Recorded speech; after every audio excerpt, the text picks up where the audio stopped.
Hello everyone, this is Vijetha, Associate Professor in the Department of ECE from MLR Institute of Technology. Today I would like to talk on inverting and non-inverting amplifiers from linear and digital integrated circuits. Here I would like to discuss an open loop.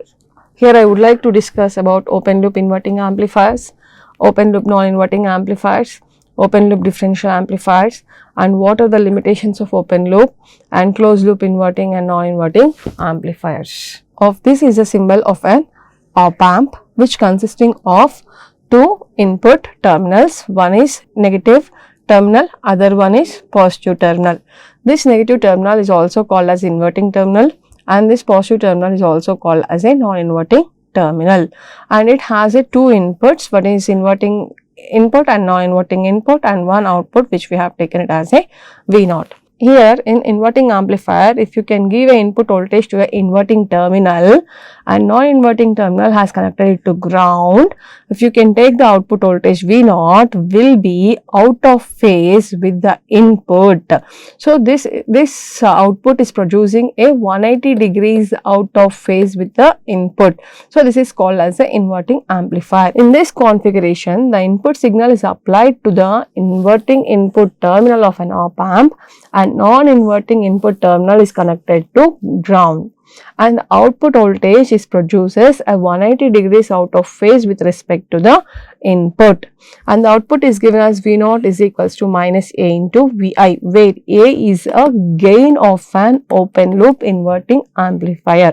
The input signal is in an inverting amplifier is amplified by the open loop gain A is phase shifted by 180 degrees, where Vi is the input, Ra is the input resistance, Vi is the input voltage which we have given to a inverting terminal, and non-inverting terminal has been connected to ground, and we have taken a V0 is equals to minus A into Vi, where this minus represents a 180 degrees phase shift of V0 with respect to Vi, and this produces an inverting amplifier. Coming to non-inverting amplifier, if you connect your input voltage to a non-inverting terminal of an op-amp and the negative terminal, that is inverting terminal, has been connected to ground, then your output will be in phase with respect to your input voltage.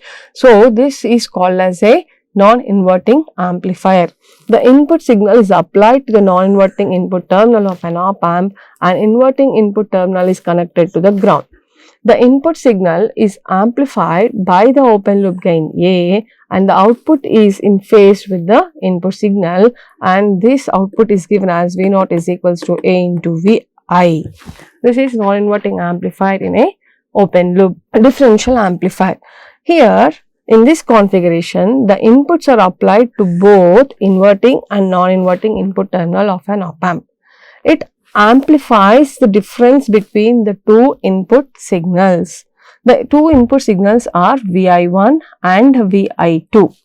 The source resistance Ra1 and Ra2 are negligible and small, negligible is small comparing with the high input resistance. The voltage drop across the source resistance is assumed to be 0.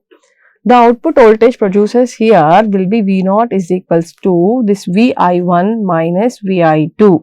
This is the difference between the two input voltages produced at given at the non-inverting terminal and inverting terminal. This V0 is equals to A into Vi1 minus Vi2. What are the limitations of open loop configuration? In open loop configuration, the input voltage we can apply only very small input voltage. The output is driven into saturation for a greater voltage values, and the output of op-amp is either a negative or positive saturation, and it switches between the positive and negative saturation levels when operated in open loop configuration. And in open loop configuration, your gain is varying with respect to change in the temperature and also to the supply voltage. That is, change in the supply voltage, change in the temperature leads to change in the gain. It is not maintaining a stable gain, and this prevents the use of open loop configuration of op-amp in linear applications. And for AC signals especially, when there is a change in gain, it is not used perfectly in AC applications. In open loop configuration, due to very high open loop gain, Clipping of output waveform can occur when output voltage exceeds the saturation level of op-amp. This leads to amplify only very low frequency signals order of microvolts. That is, it produces a maximum gain till the cutoff frequency only. The amplification can be achieved accurately without a distortion till the cutoff frequency. The signals of such amplitudes are susceptible to noise and amplification of those applications is mostly impossible. Secondly, the open loop gain of op-amp is not constant and it varies with respect to change in temperature and variation in supply. The bandwidth is negligible for most of the open loop op-amps. This makes an open loop configuration of an op-amp unsuitable for AC applications. That is the reason why we are going with the closed loop op-amp. In closed loop op-amp, you can use a resistive network which acts as a feedback from output towards the input.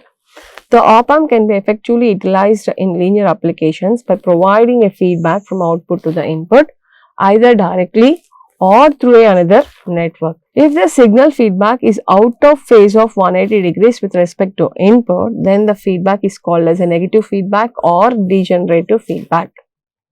If the feedback signal is in phase with the input, then the feedback is called as a positive feedback or a regenerative feedback. See, this circuit, for simplicity, you can also take the circuit in this way. V0.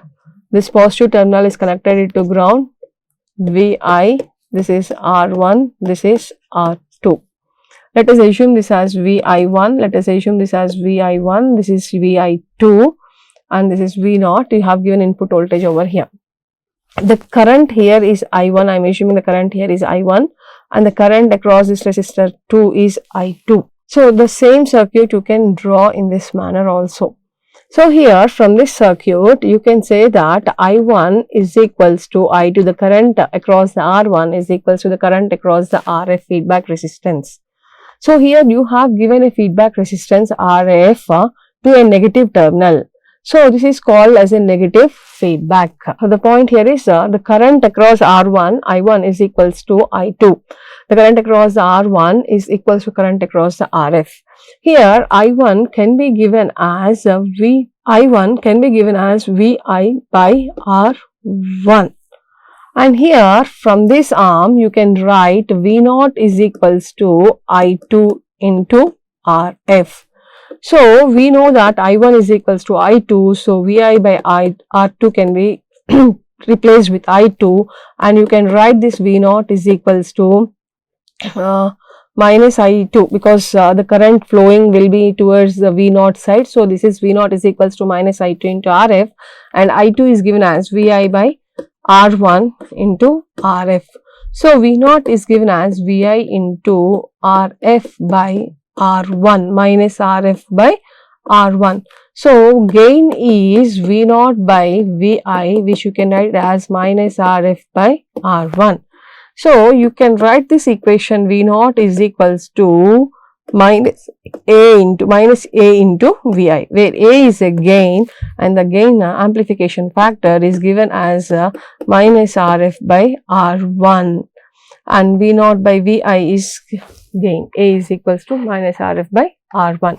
So, from this equation we can say that this output is out of phase, 180 degrees out of phase with respect to input and the amplification factor for the inverting amplifier is given as minus RF by R1. This is a non-inverting amplifier circuit.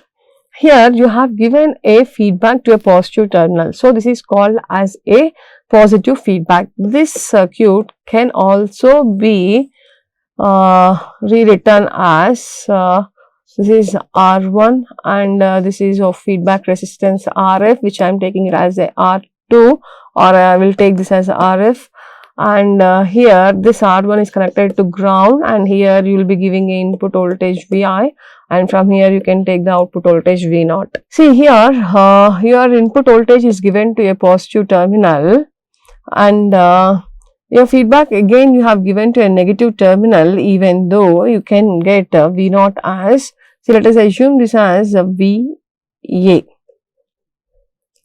So you can write the gain here V0 can be given as VA into RF by R1 plus RF, and here you can write V0 by VA is equals to RF by R1 plus 1. So the gain here can be given as V0 by V in, which is given as 1 plus RF by R1. And here we can see the non-inverting amplifier where you have given a feedback network to a positive terminal. So this is called as a positive feedback. And from here you can write this equation V0 can be given as VI into RF divided by R1 plus RF. So V0 by VI can be given as 1 plus RF by R1. So the amplification factor, that is the gain, is given, the amplification factor is given as 1 plus RF by R1, and the gain V0 by VI is given as 1 plus RF by R1, and V0 is given as A into VI, where your output voltage is in phase with VI. So this is called as a non-inverting amplifier. Today we have discussed open loop inverting amplifier, non-inverting amplifier, and discussed closed loop inverting amplifier and non-inverting amplifiers. For this, your V0 for inverting amplifier, V0 is given as minus A into V in, and the amplification factor is given as minus RF by R1. Whereas for non-inverting amplifier, V0 is given as A into V in, where amplification factor is given as 1 plus RF by R1. So these are the two topics which we have discussed in this video, and in the next video we will see what is a practical inverting amplifier and a non-inverting amplifier, how these are different with the ideal inverting and non-inverting amplifiers. Thank you.